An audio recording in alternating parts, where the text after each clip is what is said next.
મંગલમ ભગવાન વીરો મંગલમ ગૌતમ પ્રભુ મંગલમ સ્થૂલી ભદ્રાદ્યા જૈનો ધર્મસ્તુ મંગલમ. તેમાં આપણે ચોથા સ્થૂલ મૈથુન વીરમણ વ્રત વિશે આપણે વિચારણા કરી રહ્યા છીએ. સાધુ ભગવંતી પુરુષોને કેટલા દૂર રહેવાનું? 3.5 હાથ દૂર રહેવાનું હોય છે. અને સાધ્વીજી ભગવાન થી પણ સ્ત્રીઓને 3.5 હાથ દૂર રહેવાનું હોય છે. આ અવગ્રહ ની અંદર એન્ટર કરવાનું ન હોય. કારણ કે તેમનો ઓરા હોય ને તો એ ઓરા ખૂબ જ પવિત્ર હોય છે.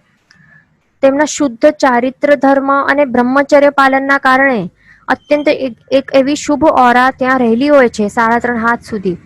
તો આપણે જો એની અંદર આપણે જઈએ એનાથી અંદર આપણે એન્ટર કરીએ. ભગવંતોની નજીક જવાથી શું થાય છે? તેમની ઓરા તે દૂષિત બને છે. બરાબર. આ તો આપણે સ્વજાતીયની વાત જોઈ. તો વિજાતીયને તો કેટલું એમને તો 13 હાથ દૂર રહેવા કહ્યું છે. વિજાતીય જે છે એમને તો 13 હાથ દૂર રહેવાનું હોય છે. અને અવગ્રહમાં એન્ટર કરવા માટે એમને આજ્ઞા મેળવ્યા બાદ જ તે અંદર આવી શકે છે. 13 હાથની અંદર. અને અંદર આવ્યા બાદ પણ મિનિમમ 3.5 હાથ દૂર તો એ કમ્પલસરી આટલું દૂર રહેવું જરૂરી છે. એની અંદર તો બિલકુલ એન્ટ્રી નહીં કરાય. એ મર્યાદાને ઓળંગી શકાય જ નહીં. બરાબર.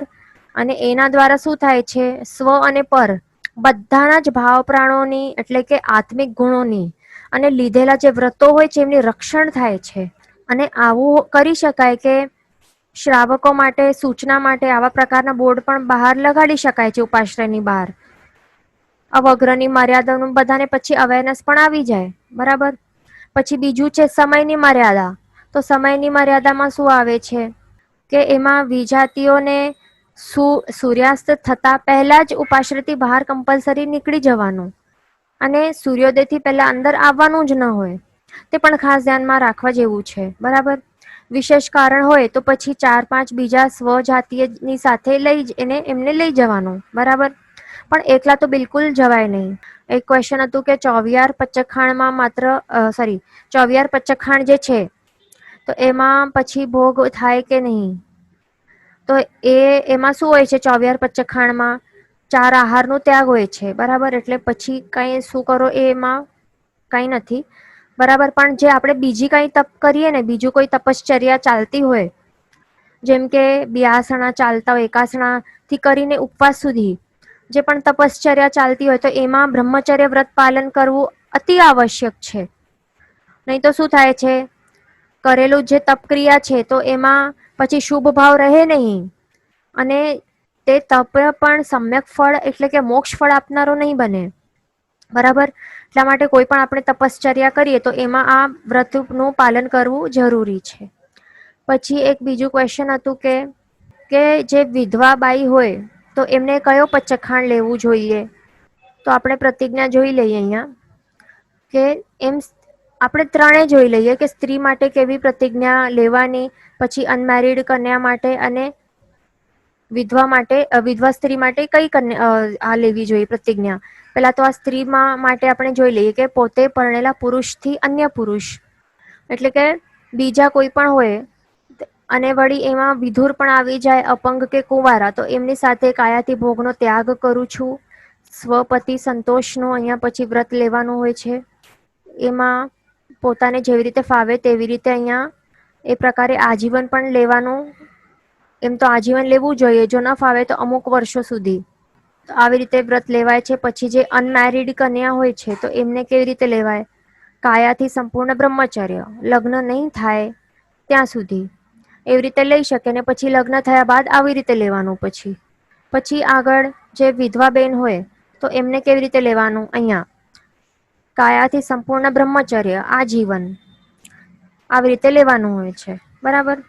એટલે આ આપણે સમજી લેવાનું. હવે આગળ આપણે શું જોઈએ કે આજે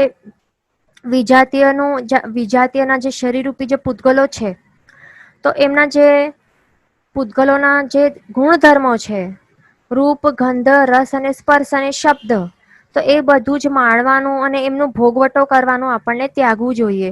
તો તે જ છે બ્રહ્મચર્ય વ્રત. બરાબર. કારણ કે આ બધું કરવાથી આપણા જે લીધેલું વ્રત છે તો એના પાલન માટે એ કુનિમિત્ત બની શકે છે. અને વ્રતના પાલન માટે શું બને છે? એ વિઘ્નરૂપ બને છે. માટે આવા કુનિમિત્તો કયા કયા છે કે જેનાથી આપણે દૂર રહેવું જોઈએ, જેને આપણે ત્યાગ કરવું જોઈએ? તો શાસ્ત્રકાર ભગવંત કહે છે કે પહેલું તો છે સ્ત્રી સંસર્ગ. સંસર્ગ એટલે કે કોન્ટેક્ટ કે સંયોગ. પછી છે રસિક આહાર એટલે કે વિઘયો, તે પણ આપણે જોઈએ તો કે વિઘયો શું છે. પછી સુગંધિત શરીર, તે પણ કુનિમિત્ત બને છે.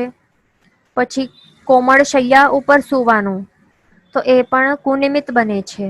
કુવિચારો માટે એક એ બને છે, ઉદ્ભવ સ્થાન બને છે. માટે જ શું હોય છે, બ્રહ્મચર્ય વ્રત પાલન માટે ભૂમિ સંધારો કરવું જોઈએ. બરાબર. પછી આગળ છે શરીર શૃંગાર. પછી મધુર મીઠા શબ્દ શ્રવણ, એટલે આવા પ્રકારના શબ્દો પણ સાંભળવાથી એટલે એ પણ કુનિમિત્ત બની શકે છે કુવિચારો માટે. પછી ધનની લાલચ. પછી કુશીલ જનનો સંસર્ગ, એટલે એવા જે વિકારી પર્સન્સ હોય, જે કુવિચારો વાળા હોય, તો એમની સાથે સંઘ પણ કરવું નહીં. જેવો સંગ તેવો રંગ લાગી જાય માટે. પછી કોઈકની વિજાતીયની સેવા કરતા આવા પ્રકારના કુનિમિત્તો મળી શકવાના કારણે કુવિચારો આવીને પછી કુસંસ્કારો જાગી શકે છે. માટે એ પણ ધ્યાન રાખવાનું. સ્વજાતીયની જે પણ હોય તો એમની સેવા કરવાનું વધારે ઉત્તમ છે. પછી રાત્રિમાં પ્રવાસ, એ પણ ત્યાગવા જેવું છે. એટલે શોર્ટમાં આપણને સમજવાનું છે કે વ્રતધારી હોય છે તો એમને માટે આ પૂતગલોના જે ગુણધર્મો છે, તો તે આવા પ્રકારના જે ગુણધર્મો આપણે જોયા, તો એ બધું એ વિઘ્નરૂપ બની શકે છે. માટે પોતાના જે 5 ઇન્દ્રિયો છે, તો એના ઉપર કાબુ રાખવો જોઈએ.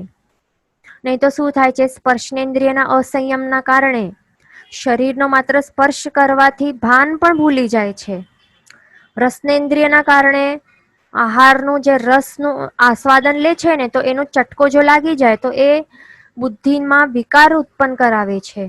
પછી ઘ્રાણેન્દ્રિયની વાત કરીએ તો ઘ્રાણેન્દ્રિયના કારણે દુર્ગંધી વસ્તુ પણ આપણને પછી સુગંધી લાગવા લાગે, એટલે કે આમ મતિભ્રમ કરાવે છે.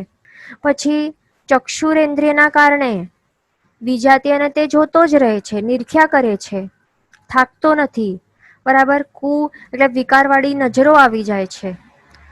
પછી શ્રોતેન્દ્રિયના કારણે જે મધુર શબ્દ શ્રવણ માટે તેઓ તત્પર બને છે.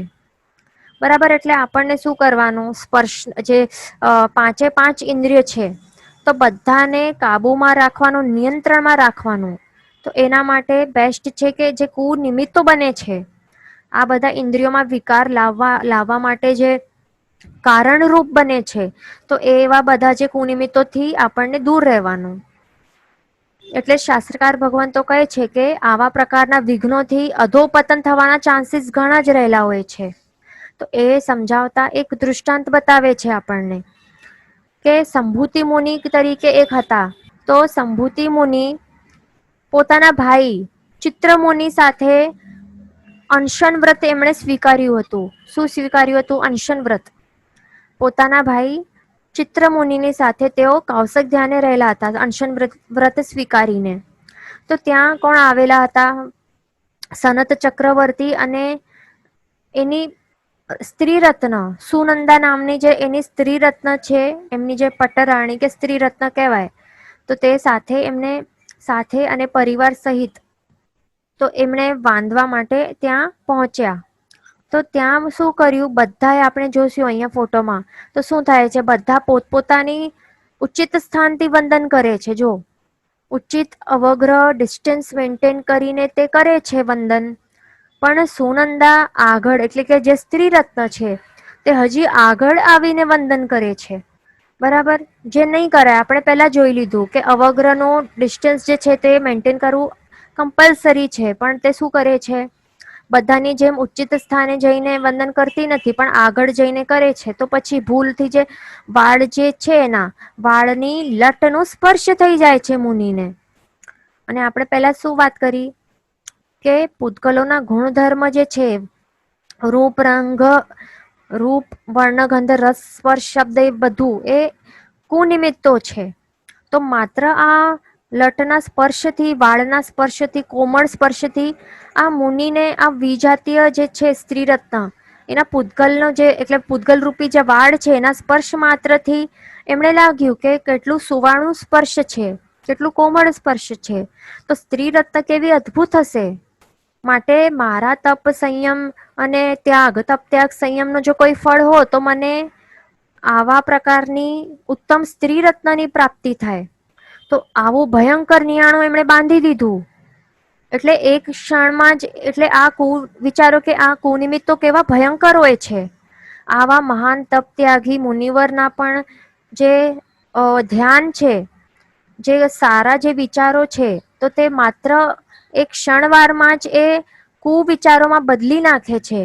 અને આ કુવિચારો અને આ જે કુનિમિત્તો તે કોને જગાડે છે? આત્મા ઉપર રહેલા જે સંસ્કારો છે, મૈથુન સંજ્ઞાને જગાડી નાખે છે. અને શું શું પાપ કરાવે છે વિચારો. એટલે જે પોતાના દ્વારા કરેલા જે બધા ચારિત્ર ધર્મનું ફળ એ ગુમાવી બેઠા એક ક્ષણમાં. અને આવતા ભાવમાં તેઓ એવું પણ બની શકત કે જો ઉત્કૃષ્ટ એવું ધ્યાન સાધના કરતા તો એ જ ભાવમાં એમને મોક્ષ પ્રાપ્તિ થઈ શકત, નહીં તો આવતા ભાવમાં પણ થઈ શકત. બરાબર. પણ એવા પ્રકારના કુનિમિત્તના કારણે શું થયું એમનું? આવા પ્રકારનું ભયંકર અને અનુચિત નિયાણું બાંધી દીધું. અને બધું જ ફળ ચારિત્ર ધર્મનું બધું જ ફળ ગુમાવી બેઠા. અને આવતા એટલે આગળના ભાવમાં પછી શું બન્યા? બ્રહ્મદત્ત ચક્રવર્તી બન્યા. ચક્રવર્તી બનીને એમણે સ્ત્રી રત્નની પ્રાપ્તિ પણ થઈ. કુરુમતી નામની સ્ત્રી રત્ન પ્રાપ્ત થઈ. અને આ કુરુમતીના શરીરનું જે વર્ણ ગંધ રસ સ્પર્શ શબ્દ વગેરે જે પણ ગુણધર્મો છે એના પૂતગલના, તો એમાં એટલા લોલુપ બની ગયા, એના ઉપર આટલી ગાઢ આસક્તિ આવી ગઈ. એટલે એમને આ બધું ચારિત્ર ધર્મની એમને સામગ્રી તો મળી ગઈ એના પ્રભાવથી. જેમણે માંગ્યું હતું કે મને આ બધું તપ ત્યાગ ધર્મ સંયમથી મને એના ફળ સ્વરૂપે મને સ્ત્રી રત્નની પ્રાપ્તિ થાય. તો જે એમણે માંગ્યું તે તો મળ્યું, પણ આ સામગ્રી મળતાની સાથે એમના બુદ્ધિ પણ બગડી ગઈ. બરાબર. એટલે બુદ્ધિ પણ બગાડે છે. આવા પ્રકારના જે નિયાણો કરાય છે તો તે બુદ્ધિ બગાડે છે. એ સામગ્રી તો આપી દે, પણ ત્યારે સામગ્રી ભોગવતા ટાઈમ બુદ્ધિ બગાડે છે, ભાવો બગાડે છે, ચિત્તની જે સ્વસ્થતા છે તો તે પણ છીનવી લે છે. માટે જ આવા પ્રકારના નિયાણો કરવા ન જોઈએ. અને તે આગળ તે કઈ પછી શું કરાવે છે? આ સ્ત્રી રત્ન છે કુરુમતી, તો એની અંદર એના જે પૂતગલ રૂપી શરીર ઉપર અને એના ઉપર ગાઢ આસક્તિ થાય છે. અને એના કારણે મૃત્યુ પામીને ક્યાં જાય છે? 7મી નરકે ગયા બ્રહ્મદત્ત ચક્રવર્તી.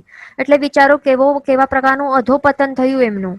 માત્ર એક સ્પર્શથી શું થઈ શકે છે? માટે જ આપણને ખાસ અવગ્રહ, જે વિજાતીયથી અવગ્રહ 13 હાથ દૂર રહેવા કહ્યું છે. બરાબર. જો અવગ્રહમાં એન્ટર થવાની આજ્ઞા નહીં મળે તો પછી અંદર એન્ટર જ નહીં કરાય. તો અહીંયા તો કૌશક ધ્યાને ઉભા રહેલા છે મુનિવર, તો ત્યાં એ કૌશક બ્રેક કરીને થોડી આજ્ઞા આપશે કે આવી શકો છો 13 હાથની અંદર. બરાબર. તો 13 હાથથી દૂર જ રહેવું જોઈતું હતું એમણે. બરાબર. એટલે આપણને જો આજ્ઞા નહીં મળે તો 13 હાથ દૂર જ આપણને વંદન કરવાનો. આજ્ઞા મળે તો થોડુંક એન્ટર કરવાનું, પણ મિનિમમ તો 3.5 હાથ તો દૂર રહેવાનું જ. એટલે બહુ વિજાતીઓને ક્યારે પણ બહુ વધારે અંદર તો બાજુમાં જઈને વંદન કરવું જ ન જોઈએ. બરાબર. વળી વસ્ત્રના પણ આપણને જોવાનો, એટલે વસ્ત્ર પણ પ્રોપરલી વ્યવસ્થિત પહેરવા જોઈએ. બરાબર. એ પણ ધ્યાન રાખવાનું છે. ઉપાશ્રયમાં જે પણ એન્ટર કરે એમને બધાને વ્યવસ્થિત વસ્ત્ર પહેરવા જરૂરી છે. બાઈઓ લેડીઝ છે, ભલે નાની હોય કે મોટી હોય, બધાને માથે ઓઢવાનું હોય છે. એટલે એ બધું જે હોય છે તે બધું પ્રોપરલી ફોલો કરવાનું. એટલે અહીંયા એ ધ્યાનમાં રાખવાનું છે. કારણ કે દ્રવ્ય હિંસા હોય ને, એટલે કે કોઈના પ્રાણનો ઘાત થાય, તો દ્રવ્ય હિંસા કરતા પણ વધારે શું છે? વધારે ઉતરતી છે ભાવ હિંસા. કોઈની દ્રવ્ય હિંસા કરીએ એના કરતા વધારે ખરાબ શું છે? ભાવ હિંસા છે. કોઈની ભાવ હિંસા કરવી તે વધારે ખરાબ છે. એ પણ મહાવ્રતધારીઓની જો આપણે ભાવ હિંસા કરીએ તો ઘણું ચીકણા પાપ કર્મોનું આપણને બંધ થાય છે. એટલે આપણને એવા નિમિત્ત બનવા નહીં. અહીંયા ક્વેશ્ચન છે કે અહીંયા સુનંદાનું પણ પાપ કર્મ બંધાય હશે. હા, તો જે નિમિત્ત બને છે મેન તો એમણે પહેલા જ ભગવાનની જે આજ્ઞા છે કે 13 હાથ દૂર રહીને કરવાનું, બરાબર, વંદન વગેરે જે હોય છે, આજ્ઞા નહીં મળે અવગ્રમાં એન્ટર કરવા માટે ત્યાં સુધી 13 હાથ દૂર જ રહીને, 13 હાથ એટલે 99.5 ફૂટ દૂર રહીને કરવાનું. આજ્ઞા મળ્યા બાદ અવગ્રમાં આવી શકાય, પણ એ પણ તો પણ 3.5 હાથ દૂર જ રહેવાનું હોય છે. એટલે ત્યાં જેને જે પ્રભુની આજ્ઞાનું જે છે તે ભંગ કર્યું, તો ત્યાં સર્વપ્રથમ એમને દોષ લાગી ગયું.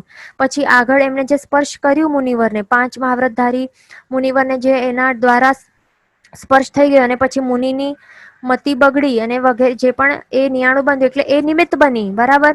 એટલા માટે એને પણ પાપ કર્મ બંધાય છે, બરાબર. એટલે આપણને આ મર્યાદાનું ધ્યાન એટલે આ જે મર્યાદા છે તો એમાં રહેવું જરૂરી છે અને મર્યાદાને ઓળંગવી બિલકુલ નહીં. પછી બીજું દૃષ્ટાંત આવે છે ભર્તુહરિ રાજાનું. કોનું? ભર્તુહરિ રાજાનું. તો સર્વપ્રથમ તે શું કરે છે? શૃંગાર શતક બનાવીને તે સ્ત્રીઓની પ્રશંસા કરે છે. આ શૃંગાર રસમાં શું હોય છે? શૃંગાર રસ એવું હોય એટલે એમાં જે બનાવેલું જે સાહિત્ય હોય, લિટરેચર હોય કે લિરિક્સ હોય, વર્ડિંગ્સ હોય, તો જો તે ગાવામાં આવે ને અને તે પણ કોઈ એકદમ મધુર અવાજવાળી કોઈ સ્ત્રી હોય, કોકિલ કંઠી સ્ત્રી હોય, તો એના દ્વારા જે સાંભળનારો હોય ને તો એકદમ ભાન ભૂલી જાય એવા પ્રકારનું આ શૃંગાર શતક હોય છે, બરાબર. એટલે કે વિકારવાળું હોય છે. એટલે માટે આવા પ્રકારના વિકાર પોષક શબ્દને સાંભળવા ન જોઈએ, બરાબર. એટલે જ આવા પ્રકારના જે મધુર કર્ણપ્રિય શબ્દ હોય છે ને તો તે પણ સાંભળવું ન જોઈએ. કારણ કે તે શું બની શકે છે? કુનિમિત્ત બને છે, કુસંસ્કારોને જગાડવા માટે કુનિમિત્ત બને છે. પણ આગળ આ રાજાને પછી સારા નિમિત્ત મળે છે, સાચી સમજણ આવે છે, પછી તે શું બનાવે છે? વૈરાગ્ય શતક ગ્રંથ બનાવે છે અને આવી રીતે પછી તે ધન્ય બની જાય છે. એટલે વિચારો, પહેલા ત્યાં શૃંગાર શતક બનાવ્યું જે પૂતગલોના ગુણધર્મ વિશે ત્યાં એના ઉપર બેસ્ડ છે. પછી એનીથી એકદમ ઓપોઝિટ સીધો વૈરાગ્ય શતક નામનું, એટલે જે વૈરાગ્ય શતક જે ગ્રંથની એ રચના કરાવે છે. તો એના દ્વારા વિચારો, વૈરાગ્ય શતક કોઈ પણ ભણે ને તો એમાં એનું જે ભાવ છે એ વૈરાગ્ય વાસિત બની જાય છે. એવા પ્રકારનું ઉત્તમ એવા એ શ્લોકો રહેલા છે વૈરાગ્ય શતકમાં. તો તે પછી આવી રચના કરાવે છે, બરાબર. માટે જ અહીંયા સ્ત્રીઓને શાસ્ત્રકાર ભગવાન તો શેની ઉપમા આપે છે? કિંપાક ફળની ઉપમા આપે છે. અને એના દ્વારા શાસ્ત્રકાર ભગવાન શું કહેવા માંગે છે કે આ કિંપાક ફળ એ જોવામાં આપણને એકદમ મોહક લાગે, અટ્રેક્ટિવ લાગે અને એનું ટેસ્ટ પણ અત્યંત લલચાવનાર એવું લાગે છે જોઈને. પણ આ ફળને જો ખાવામાં આવે ને તો પછી આ ફળનું ઝેર એવું અનિષ્ટ પરિણામો લાવે છે કે એના કારણે મૃત્યુ પ્રાપ્ત કરાવે છે, બરાબર. તો આવી જ સ્ત્રી હોય છે, ભલે તે પર સ્ત્રી હોય કે સ્વસ્ત્રી પણ હોય, બરાબર. એટલે સ્ત્રીને અહીંયા કિંપાક ફળની ઉપમા આપેલી છે. સ્ત્રીને અહીંયા નરકની ખાણ કહેતા હોય છે શાસ્ત્રકાર ભગવાન. કારણ કે તેને ભોગવવા માટે જો કોઈ પણ વ્યક્તિ તીવ્ર ઈચ્છા વાળો થાય છે અને તેના આકર્ષક રૂપ કે વચન કે સ્પર્શ વગેરેના કારણે તે જો કામાંધ બની જાય છે, પાગલ બની જાય છે, તો એના કારણે પછી આવા પ્રકારની આસક્તિના કારણે તે દુર્ગતિના અસહ્ય દુઃખોને એને ભોગવવું પડે છે. માટે જ અહીંયા સ્ત્રીને શું કહેવાય છે? કિંપાક ફળની સાથે એને કમ્પેર કરવામાં આવે છે. એટલે શાસ્ત્રકાર ભગવાન તો શું કહે છે કે આપણને આ બ્રહ્મચર્ય વ્રત પાલન કરવું તે ઘણું જ કઠિન છે. એક અપેક્ષાએ જોવા જઈએ તો જો સાવધાની આપણે બરાબર જો ન રાખીએ તો માત્ર એક ભૂલ કરવાથી આપણું પતન થઈ શકે છે. તો આવા પગથિયા બતાવે છે કે આવા પ્રકારના જે પગથિયાઓ છે તો એનાથી એ લસ્સી પડતા શું થાય છે? એટલે એ સ્ટેપ્સ શું છે? તો સૌથી પ્રથમ જે સ્ત્રી છે અથવા તો વિજાતીય છે તો એની સાથે પહેલા તો આંખનું એ કોન્ટેક્ટ થાય છે, બરાબર. એટલે આપણને આ સ્ટેપ્સ જોવાના કે આ પગથિયાથી કેવી રીતે લસ્સી પડી શકાય છે. તો આપણને ત્યાં જ આપણને જે ફર્સ્ટ સ્ટેપ છે તો અહીંયા જ આપણે બ્રેક મારી દઈએ, બરાબર, બ્રેક લગાડી દઈએ તો પછી આગળ આપણું અધોપતન પણ નહીં થાય. બરાબર. એક વાર જો ફર્સ્ટ આંખ જો જોઈ લે ને, આંખ જ એવું દુષ્ટ સાહસ કરે ને જોવાનું, તો ત્યાં જ પછી શું થઈ જાય આગળ તે જોયેલી જે હવે સ્ત્રી હોય કે પુરુષ હોય, એટલે જે બીજાતી પર્સન હોય તો તેને જે પૂતગલ રૂપી શરીર છે એટલે જે રૂપ છે તો એ મેમરીમાં સ્ટેમ્પ થઈ જાય અને વારંવાર પછી એ સ્મરણ એ કરતા રહે, એટલે મેમરીમાં સ્ટેમ્પ એટલે ઇમ્પ્રેશન પડી જાય. પછી એ વારંવાર એનું સ્મરણ કરે, પછી આગળ તેને મેળવવા પછી પ્રયત્ન કરે. જો નહીં મળે તો પછી ઊંઘ નહીં આવે, અને જો ઊંઘ ન મળે તો પછી શરીરમાં વ્યાધિ થાય, વળી અન્ય પ્રવૃત્તિઓમાં પણ એને મન નહીં લાગે. પણ જો હવે સમજો કે તે વ્યક્તિ એને મળી જાય અને વળી સાથે સાથે એવા પ્રકારના જો અનુકૂળતા હોય, એટલે કે એકાંત હોય કે અંધકાર હોય, એનું પણ યોગ મળી જાય. અને જો અનુકૂળતા મળી જાય તો પછી કુકર્મો કરીને આગળ, એટલે કુકર્મો કરવા માટે તે સ્ટોપ થતો નથી, વિચારતો નથી, એ કુકર્મો કરવા બેસી જાય છે.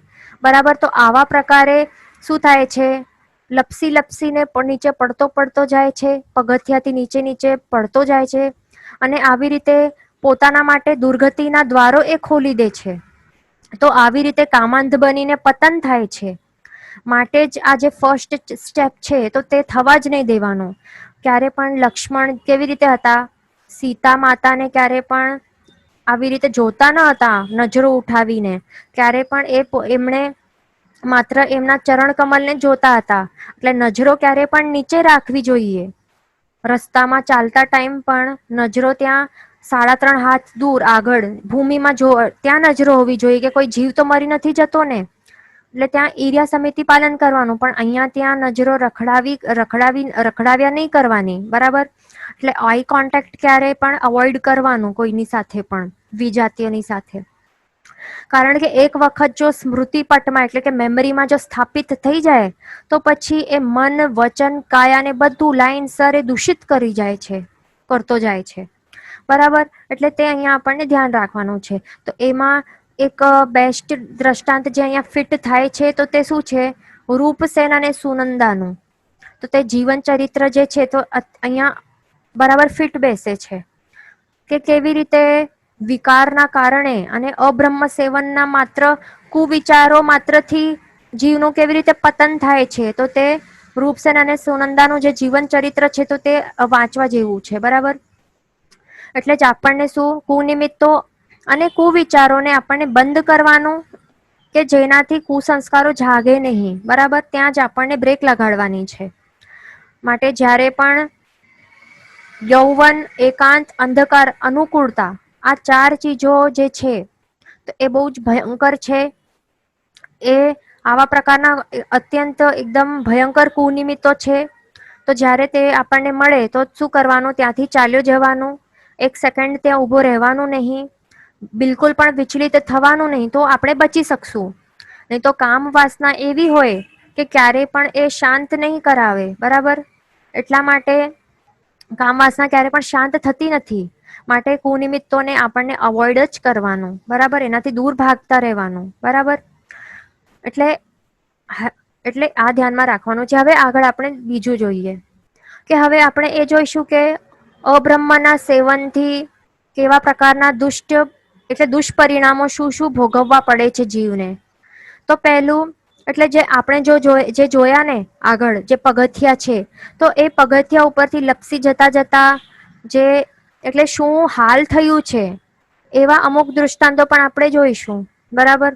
તો પહેલું છે, અબ્રહ્મ સેવનના કારણે ક્યાં જવું પડે છે, નરકે દુઃખો ભોગવવા પડે છે. અને વળી તેનાથી 2 થી 9 લાખ ગર્ભજ મનુષ્યોની હત્યા પણ થાય છે. એ પણ નિષ્કારણ હત્યા થાય છે આવા નિરપરાધી જીવોની. અને બીજા પણ અસંખ્ય સમૂર્છિમ જીવો અને અસંખ્ય બેન્દ્ર જીવોનું પણ પ્રાણનું ઘાત થાય છે, દ્રવ્ય પ્રાણોનું ઘાત થાય છે. એટલે અહીંયા એ પણ માત્ર એક જ વાર ભોગવતા. એટલે વિચારો કેટલું પાપ હશે. પછી પાંચ ઇન્દ્રિયોની શક્તિ પણ હ્રાસ પામે છે. હ્રાસ એટલે કે ક્ષીણ થાય છે. એટલે આ બાહ્ય દુષ્પરિણામો છે, શારીરિક દુષ્પરિણામો છે. એટલે કે રોગો આવે અનેક પ્રકારના, પછી શરીરની શક્તિ પણ નિર્બળ બને છે. બરાબર. પછી આગળ આવે છે હાથીની વાત. તો શિકારીને જ્યારે પણ હાથીને પકડવાનું હોય છે ને, તો ત્યારે શું કરે છે, એક હાથીણીને ત્યાં રાખે છે. તો હાથી એ હાથણીને જોઈને કામાંત બની જાય છે. અને એના કારણે તે ત્યાં ફસી જાય છે. હાથણીને જોઈને એ ભાન ભૂલી જાય છે. અને ત્યાં પછી શિકારીના ઝાડમાં તે ફસાઈ જાય છે. બરાબર. પછી આગળ શું છે કે તેનાથી સંકિત ચાલ્યું જાય છે. બરાબર. અબ્રહ્મના સેવનથી આપણું જે સંકિત છે, સમ્યક દર્શન એટલે કે સાચી માન્યતા, તો તે પણ ચાલી જાય છે. જો હોય તો ચાલી જાય છે, અને ન હોય તો પ્રાપ્ત પણ થતી નથી. બરાબર. હજી ગાઢ મોહનીય કર્મનું આવરણ થતું જાય છે. બરાબર. કારણ કે અબ્રહ્મ જે છે તો તે કેવું છે, ત્યાગવા યોગ્ય છે ને, હેય પદાર્થ છે. તો જો આપણામાં આવી બુદ્ધિ આવી જાય કે આ આદરવા જેવું છે, આ અબ્રહ્મનું સેવન એ ઉપાદેય છે, તો એનાથી શું થાય છે, સંકિત ચાલ્યું જાય છે ને. કારણ કે જો કોઈ પદાર્થ, જો હેય પદાર્થમાં ઉપાદેયની બુદ્ધિ આવી જાય, એટલે કે ત્યાગવા યોગ્ય પદાર્થમાં આવી બુદ્ધિ આવી જાય, કુબુદ્ધિ આવી જાય કે આ તો ઉપાદેય છે, એટલે કે આદરવા જેવો છે, કે કરવા જેવો છે અબ્રહ્મ, તો એ શું થાય છે, એને શું કહેવાય છે કે વિપરીત માન્યતા આપણી થઈ ગઈ. તો માન્યતા જો વિપરીત થઈ જાય તો એનું મિનિંગ શું થાય છે કે હવે સમ્યક્ત્વની હાજરી રહેલી નથી, હવે જીવમાં પણ મિથ્યાત્વની હાજરી આવી ગઈ છે. એટલે અબ્રહ્મનું સેવન એ શું કરે છે, સંકિત, એના કારણે સંકિત પણ ચાલ્યું જાય છે. કારણ કે એ વિપરીત માન્યતા કરાવી નાખે છે આપણી. પછી આગળ શરીરમાં જે 7 ધાતુઓ બને છે ક્રમશર, તો એ બનતા બનતા ઘણા દિવસો લાગે છે. બધા માટે કંઈક 7 દિવસો લાગતા હોય છે, દરેક એક ધાતુઓ માટે. એટલે કે ટોટલ આ જે વીર્ય જે છે, તો તે બનતા બનતા ટોટલ કેટલા દિવસો લાગે છે, 49 ડેઝ, ઓલમોસ્ટ 49 ડેઝ કંઈક લાગે છે, 48 યા 49 ડેઝ. તો આટલા દિવસો માત્ર વીર્ય બનતા લાગે છે, પણ એક જ વારના, એક ક્ષણમાં તેનો નાશ થઈ જાય છે ભોગ ભોગવવાથી. બરાબર. એટલા માટે એનું પણ અવોઈડ કરવાનું. પછી 3 થી 10 દિવસ જેટલી જે માનસિક અને શારીરિક શક્તિ હોય છે, તો એટલા બધા પ્રમાણમાં તે શક્તિનું નાશ થઈ જાય છે અબ્રહ્મના સેવનના કારણે. તે આવા પ્રકારનું સાયન્ટિસ્ટ કહેતા હોય છે. બરાબર. પછી આગળ નરકમાં જ્યારે આપણને જે પણ અબ્રહ્મનું સેવન કરે છે મર્યાદા વિનાનું, તો એણે નરક ગતિમાં જવું પડે છે. અને ત્યાં કોણ હોય છે, રુદ્ર નામનો પરમાધામી દેવ હોય છે. તો એ શું કરે છે, બધા પાપોને બરાબર યાદ કરાવે છે. કરેલા પાપોને, જે પણ અસંયમના કારણે, જે પણ અબ્રહ્મના જે પણ સેવન કર્યા, તે બધું યાદ કરાવીને શું કરે છે, લોઢાની પૂતળી છે, તપેલી લોઢાની પૂતળી, એવી જ લોઢાની પૂતળીને પણ તપાવે છે લોઢાની પૂતળીને, અને એની સાથે આલિંગન કરાવે છે. એટલે આવી રીતે પછી જે જીવ હોય છે એ પછી એ નિશ્ચિત કરી લે છે કે આવા પ્રકારના મને પાપો કરવા નથી. પણ પાછો જયારે જન્મ લે છે, પાછો એની અંદર જે મૈથુન સંજ્ઞા છે, તો તે પાછી જાગી જાય છે. એટલે આવો ને આવો જ, કાંઈ ફાયદો થતો નથી.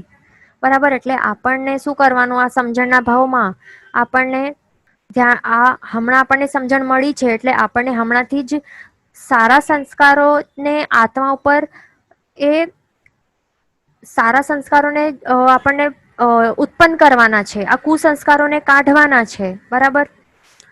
પછી આગળ બ્રહ્મચર્ય વ્રતનો ભંગ કરવાથી જીવને શું પ્રાપ્ત થાય છે, વિધવાપણું, અહીંયા રોંગ સ્પેલિંગ છે, વિધવાપણું ત્યાં સુધારીને વાંચવા વિનંતી. વિધવાપણું પ્રાપ્ત થાય છે.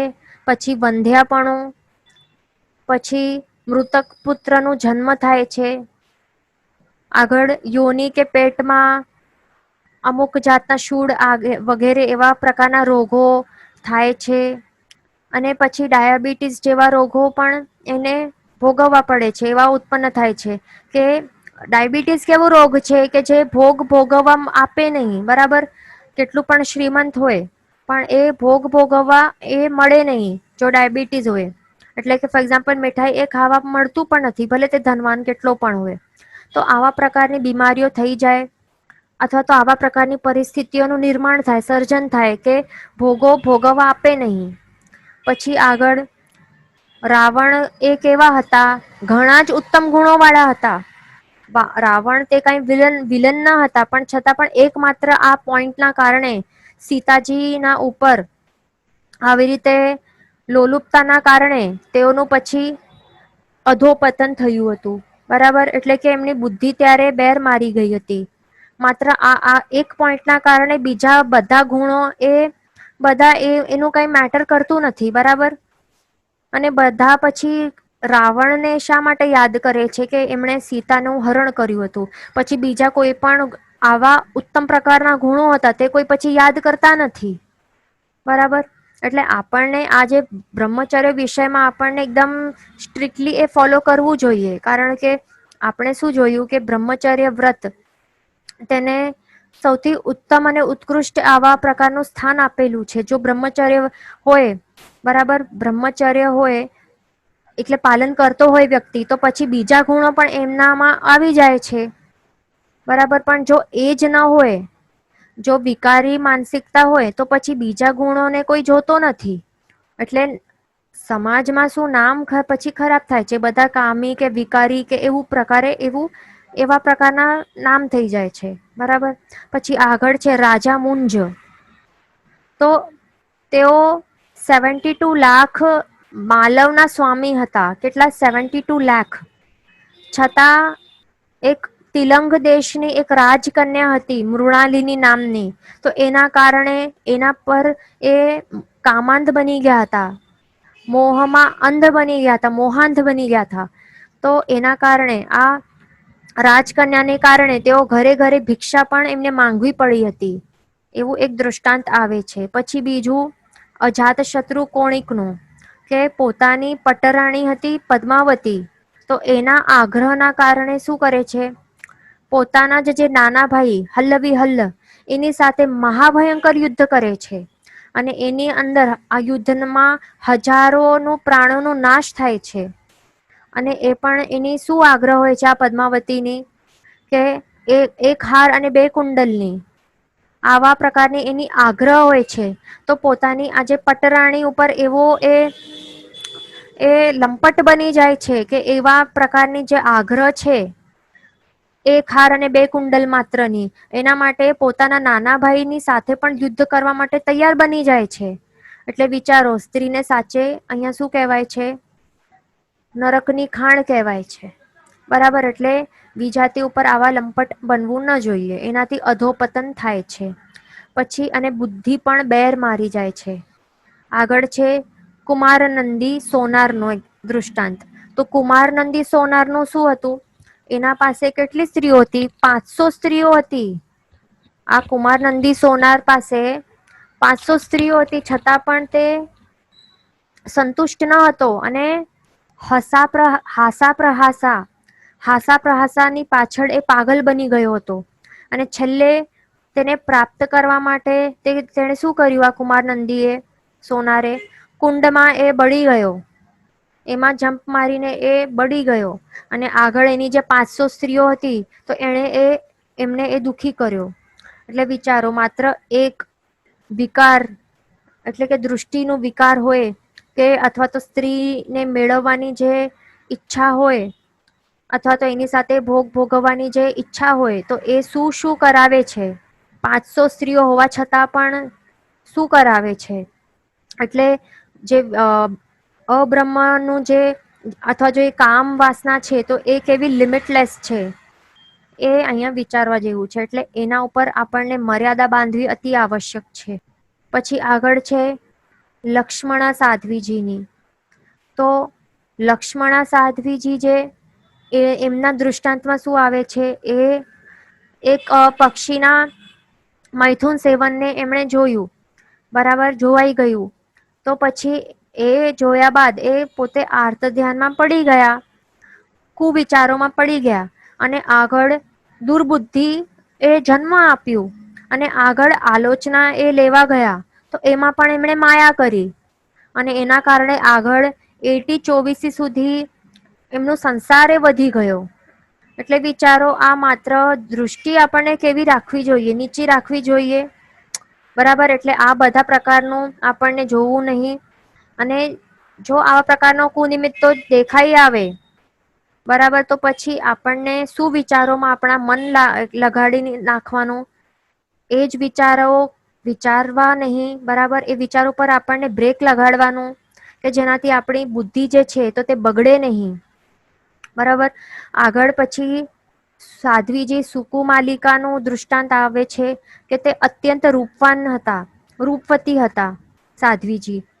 એટલે અનેક યુવકો તેમણે નિરખવા માટે પાગલ થઈ જતા હતા. માત્ર એમને જોઈને જ, એમના રૂપને જોઈને જ પાગલ બની જતા હતા. માટે પોતાના શીલને રક્ષા માટે અને એને સાચવવા માટે તે કંટાળી જાય છે અને કંટાળીને પછી શું કરે છે, અનશન સ્વીકારી દે છે.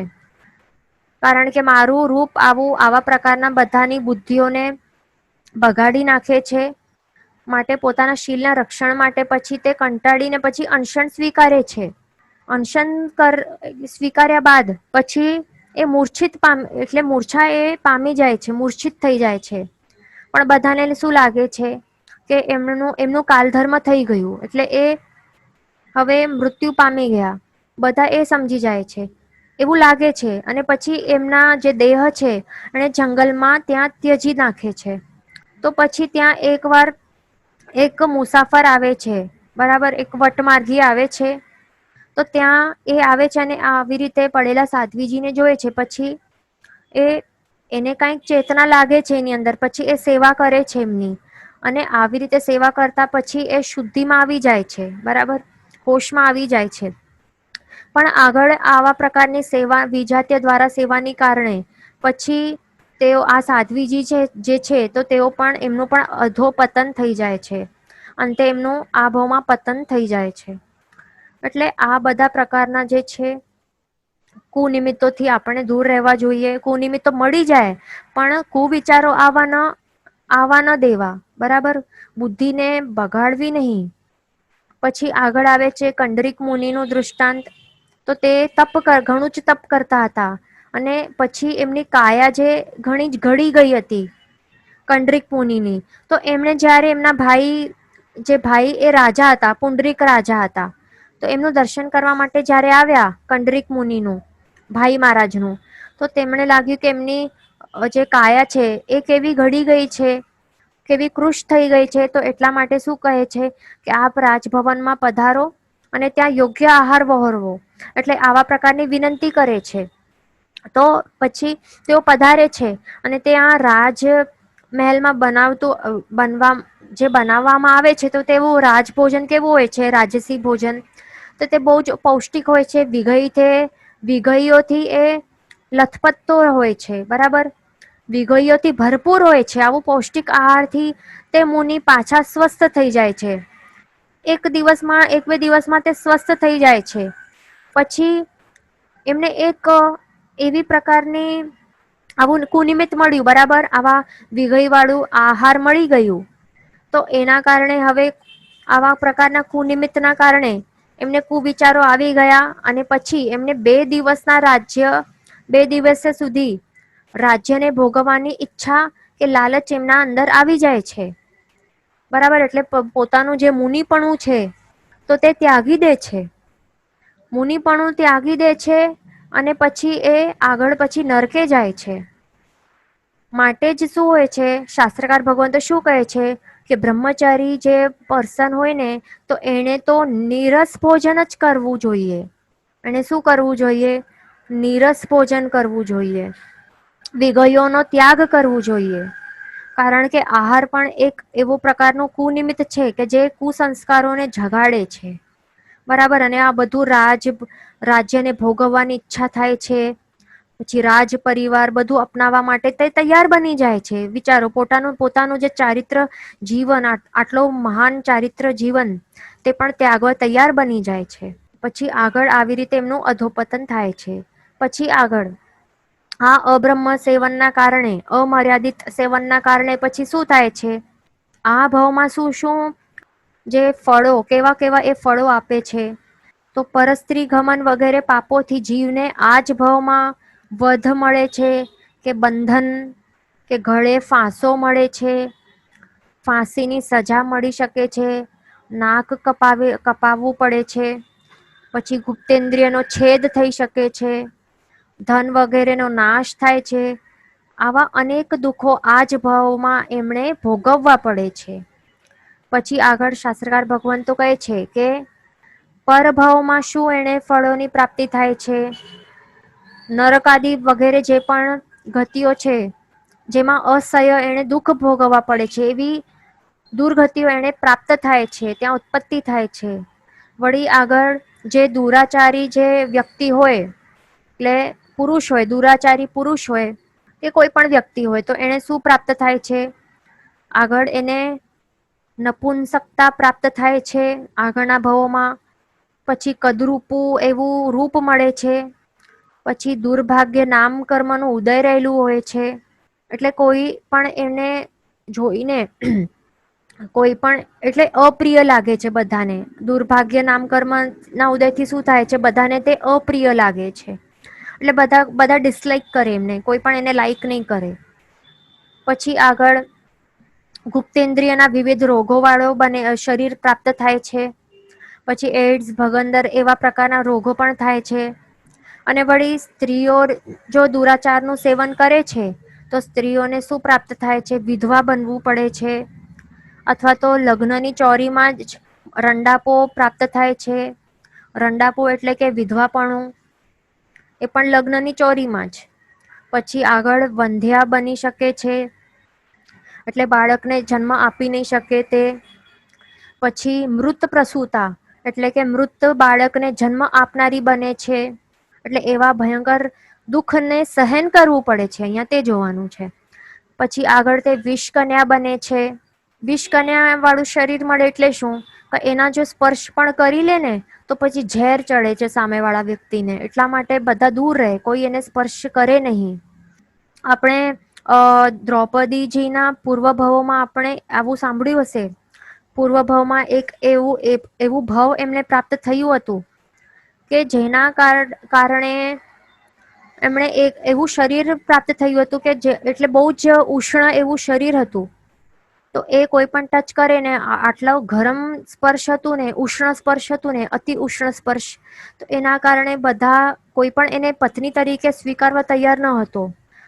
બરાબર, એનું ત્યાગ એટલે લગ્ન થઈ જાય પછી પહેલી રાત્રે જ એ જે હોય ને એનો પુરુષ પતિ, તો એને ત્યાગીને ભાગી જાય. એવા પ્રકારનું એને શરીર મળ્યું હતું દ્રૌપદીજીના પૂર્વ ભાવમાં. એક વખત જબરદસ્તીથી એમના જે પિતા હતા, ફાધર હતા, એમણે પણ આવી રીતે પૈસા આપીને, એટલે એક ભિખારીને પણ શું કર્યું હતું, એક ભિખારી સાથે એના વિવાહ કર્યા, લગ્ન કરાવ્યા આ સ્ત્રીના સાથે. એટલે ઘણી જ બધી ધન સંપત્તિ બધી આપી એમણે, કે તું એના સાથે લગ્ન કર. બરાબર, છતાં એ ભિખારી જે હતો એવો પુરુષ પણ શું કર્યું, લગ્નની પહેલી રાત્રે જ એ આવા ઉષ્ણ સ્પર્શ વાળી જે સ્ત્રી હતી એને ત્યાગીને ભાગી ગયો. એટલે વિચારો કે શું થાય છે, આવા દુષ્ટ સ્ત્રીપણો પ્રાપ્ત થાય છે. બરાબર. બંધ્યાનું મિનિંગ અહીંયા ક્વેશ્ચન પૂછેલું છે, એનું મિનિંગ છે કે બાળક એને નહીં થાય. બરાબર, ઇનફર્ટિલિટી કહી શકાય. તો આવા પ્રકારના શરીરને આવા પ્રકારના દુઃખ સહન કરવા પડે છે. વળી પ્રભુ કહે છે કે આગળ શું કહે છે, મેઇન વાત કે દેવ દ્રવ્યના ભક્ષણનું એક મહાપાપ કહેવાય છે, અને બીજું મહાપાપ કયો છે, પરસ્ત્રી ગમન. તો પરસ્ત્રી ગમન એક એવું મહાપાપ છે, દેવદ્રવ્ય ભક્ષણનું એ પણ એક મહાપાપ છે, કે જે કરવાથી શું થાય છે, જીવને 7 વખત 7મી નરકમાં એની ઉત્પત્તિ થાય છે. એટલે 7 વખત 7મી નરકમાં એને ઉત્પન્ન થવું પડે છે. અને ત્યાં પણ આપણને ખ્યાલ છે કે 7મી નરકમાં આયુષ્ય પણ કેટલું મોટું છે. એટલે કેટલા બધા સાગરોપમના સુધી એને એવા અસહ્ય દુઃખ ની એને એટલે એને ભોગવવું પડે છે. એટલે કે અશાતા વેદનીય કર્મ એ કેટલા સમય સુધી ઉદયમાં રહેલું છે, એ પણ નિકાચિત વાળું. એટલે અહીંયા ખાસ વિચારવા જેવું છે. એટલા જ માટે આપણને આવા પ્રકારના અધોપતનથી બચવા માટે આપણને આપણા આત્માના સાચા સ્વરૂપની ઓળખાણ કરવી જોઈએ કે આપણો આત્મા કેવો છે. બરાબર. એટલે આપણને પોતાના આત્માના સાચા સ્વરૂપની ઓળખાણ આપણને કરવી જોઈએ. બ્રહ્મચર્ય વ્રતનું પાલન કરવા માટે બ્રહ્મ કોણ છે? બ્રહ્મ એટલે જ આત્મા. આપણે બ્રહ્મને ઓળખાણ કરવું પડશે. તો જ પછી એની અંદર આપણે ચર્યા કરી શકશું. ચર્યા એટલે કે રમણતા. બરાબર. અને એટલે બ્રહ્મચર્યનું ત્યાગ કરશું એટલે કે આત્માના જે ગુણો છે એની અંદર રમણતાનો ત્યાગ કરશું એટલે કે અબ્રહ્મનું સેવન કરશું તો ઓબ્વિયસલી અધોપતન તો થવાનું જ છે. અને આપણે અહીંયા જોયા કે કેવા કેવા ભયંકર આપણને જે દુષ્પરિણામો છે તે ભોગવવા પડે છે આગળના ભાવમાં અને તે જ ભાવોમાં પણ. આત્માનું સાચું સ્વરૂપ કેવો છે? આત્મા કેવો છે? આત્મા પોતે કેવો છે? એનું કઈ સ્ત્રી વેદ છે? એનું શું કોઈ પુરુષ વેદ કે નપુંસક વેદ છે? નથી. એનું સ્ત્રી વેદ એટલે શું કે પુરુષને ભોગવવાની જે ઈચ્છા જે પ્રગટે ને તો તેને સ્ત્રી વેદ કહેવાય છે. પુરુષ વેદ એટલે શું? જેને પુરુષ વેદ નું ઉદય હોય ને, પુરુષ વેદ મોહનીય કર્મ આવું આખું નામ છે. સ્ત્રી વેદ મોહનીય કર્મ, નપુંસક વેદ મોહનીય કર્મ, આ આખું આ કર્મનું નામ છે. તો જેને આવા પ્રકારના વેદ મોહનીય કર્મનું ઉદય રહેલું હોય છે ને, તો એટલે કે પુરુષ વેદ એટલે કે સ્ત્રીને ભોગવવાની ઈચ્છા, નપુંસક વેદ એટલે કે બંનેને ભોગવવાની ઈચ્છા. એટલે આવા પ્રકારની જે ઈચ્છાઓ હોય તો શું તે આત્માને આવા હોય? સ્ત્રી વેદ, પુરુષ વેદ કે નપુંસક વેદ વાળો હોય આત્મા? એવું નહીં હોય ને. પણ આપણું આત્મા કેવું હોય છે? આત્મા તો અવેદી હોય છે. એમને કોઈ પ્રકારની આવા પ્રકારના વેદ હોતા નથી. આત્માનું મૂળ સ્વરૂપ કેવો છે? આત્મા અવેદી છે. તે અવેદી છે અને બ્રહ્મ સ્વરૂપી છે. એટલે આ સ્વરૂપ ભૂલીને વિષય વાસનામાં ભાન ભૂલીને જે પૂતગલો છે એ પણ કેવા એઠા પૂતગલો છે. બીજા દ્વારા પહેલાથી ભોગવેલા એ પૂતગલો છે. તો એવા એઠા પૂતગલોને ભોગવવાની ઈચ્છા રાખવી તે કેવું અનુચિત છે. આવા અનંત શક્તિ વાળો અને અત્યંત પવિત્ર એવો આપણો અવેદી એવો આત્મા જો ભાન ભૂલીને એવા એઠા પૂતગલોને ભોગવવાની ઈચ્છા રાખે તો તે કેવું કહેવાય? કેટલું અનુચિત કહેવાય. અને માટે જ એના દુર્ગતિનું કારણ બને છે. પોતે જે ઇન્દ્ર છે, સૌધર્મેન્દ્ર, તો તે શું કહે છે? નમો નમો બંભધારિણમ. આમ બોલીને શું કરે છે? બધા જ જે બ્રહ્મચર્ય જે વ્રતધારીઓ છે તો એમને નમસ્કાર કરે છે. અને બધાને નમસ્કાર કર્યા બાદ જ જે પોતાની જે સભા છે તો સભામાં પછી જ સ્થાન ગ્રહણ કરે છે. બરાબર. શું કહે છે? નમો બંભધારિણમ. બરાબર. એટલે બધા જ બ્રહ્મચર્ય વ્રત ધારણ કરનારાઓને મારો નમસ્કાર થાઓ. અહીંયા ક્વેશ્ચન છે કે already what happened that we cannot change now, but from now on we do so ये सब अपने को कर्म ना लगे. ઓકે. તો એટલે એમનું ક્વેશ્ચન છે કે આ બધું જો આપણા દ્વારા થઈ ગયું હોય તો હવે આગળ શું કરવાનું? કે જેના દ્વારા આપણને કર્મ એટલે એવા કર્મના આવા ફળ ભોગવવા નહીં પડે. અને આગળ ક્વેશ્ચન છે કે still we want to do આલોચના ફોર ધેટ. જો પણ હેપન્ડ એટલે જે પણ થઈ ગયું તો એન્ડ વોન્ટ ટુ ટેક પ્રાયશ્ચિત કરવા શું કરવું જોઈએ? ઓકે. તો આપણા દ્વારા આ બધું જો થઈ ગયું હોય ને તો એમાં કઈ વાંધો નથી. કારણ કે આપણું કેવું છે? મોહનીય કર્મથી આવૃત રહેલા છે જે સંસારી જીવો છે. સાચી સમજણ આપણા પાસે હજી જો ન રહેલી હોય, અજ્ઞાન અવસ્થામાં બધું થઈ જાય છે, એમાં કઈ નવાઈ નથી. બરાબર. તો પણ હમણાં આપણે જો સાચી સમજણ પ્રાપ્ત થઈ ગઈ તો એમાં આપણને કઈ ટેન્શન લેવાનું નથી. બરાબર. આપણે પુણ્યશાળી છીએ, ભાગ્યશાળી છીએ કે હમણાં પણ બહુ લેટ નહીં થયું પણ હમણાં આપણને આ બધી સમજણ પ્રાપ્ત થઈ ગઈ છે, સાચી સમજણ આવી ગઈ છે. તો માટે શું કરવાનું? આજ સમજો કે આપનો સમજો કે 50 આપ 50 years ઓલ્ડ હો, ફોર એક્ઝામ્પલ 50 years ઓલ્ડ આપ જો હો તો પછી શું કરવાનું? એક બુક લેવાની, બુક અને પેન લેવાની અને પછી શું કરવાનું, બેસીને શાંતિથી બધું જ જે પણ પાપ કર્મો જે પણ થઈ ગયા છે આપણા જીવનમાં, એ પણ ક્યારથી આપણે બોર્ન થયા ને ત્યારથી કરીને 50 years ઓફ એજ સુધી, 50 yearsમાં જેટલું પણ પાપ કર્મો થઈ ગયા છે તો તે બધા જ લિસ્ટ આપણને લખવાની છે. એ પણ કેવી રીતે, સમ્યક્ત્વ વ્રતથી કરીને પછી પહેલો પ્રાણાતિપાત વિરમણ વ્રત, એમાં શું શું થઈ ગયું છે, એટલે હિંસા શું થઈ છે, પછી મૃષાવાદ, એટલે એક અલગ અલગ અલગ અલગ એવી રીતે આપણને ગ્રુપ કરીને આપણને લખવાનું હોય આલોચના, જે પણ આપણા દ્વારા થઈ ગયું હોય. હવે આ બ્રહ્મચર્ય વ્રત છે તો એમાં આપણા દ્વારા શું થઈ ગયું છે, તો એવો શું કરવાનું, શરમ કર્યા વિના ખુલ્લા દિલે જે પણ થઈ ગયું હોય છે તે બધું જ લખવાનું.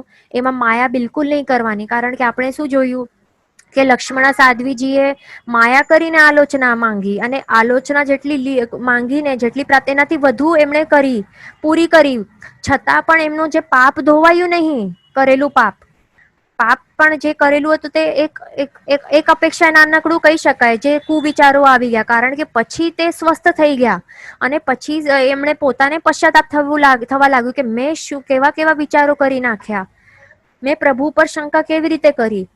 બરાબર. તો એટલા માટે, એટલે સારા વિચારો આવી ગયા છતાં પણ માયાના કારણે એમણે શું કરી, એટલે જે પણ પાપ કર્યું માયાથી એની આલોચના, એટલે પ્રોપરલી એને જે એમના દ્વારા જે પાપ થયું ને તે એમણે નહીં સ્વીકાર્યું, માયા કરી, એમાં છુપાવવાની કોશિશ કરી. તો તે આપણને નહીં કરવાની, પણ ખુલ્લા દિલે જે પણ આપણા દ્વારા થઈ ગયું હોય તો તે બધું જ શરમ રાખ્યા વિના લખી દેવાનું. કેમ? કારણ કે પાપ કરતા ટાઈમ આપણને કઈ શરમ આવી હતી? નહીં આવી હતી.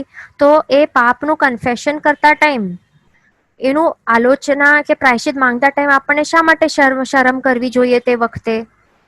બરાબર. પાપથી શુદ્ધિકરણ જો મેળવવાનું હોય તો બધા ખુલ્લા દિલે તે લખી દેવાનું, અને ગુરુ ભગવંત, ગીતાર્થ ગુરુ ભગવંત હોય ને એમને એ બુક આપી દેવાની. પછી તે એ બુક એ જોએ અને પછી જે પણ પ્રાયશ્ચિત હોય તો તે એક પેપર હોય, નાનકડું પેપર હોય, એમાં એ બધું એ લિસ્ટ આપી દે કે આપને આટલા ઉપવાસ, બ્યાસના વગેરે જે પણ આલોચના એ આપી દે, અને પછી તે પૂરી કરી લેવાની. જીન વચન વિરુદ્ધ બોલાયું હોય તો મિચ્છામિ દુક્કડમ, સર્વ મંગલ માંગલ્યમ, સર્વ કલ્યાણ કારણમ, પ્રધાનમ સર્વ ધર્માણામ, જૈનમ જયતિ શાસનમ.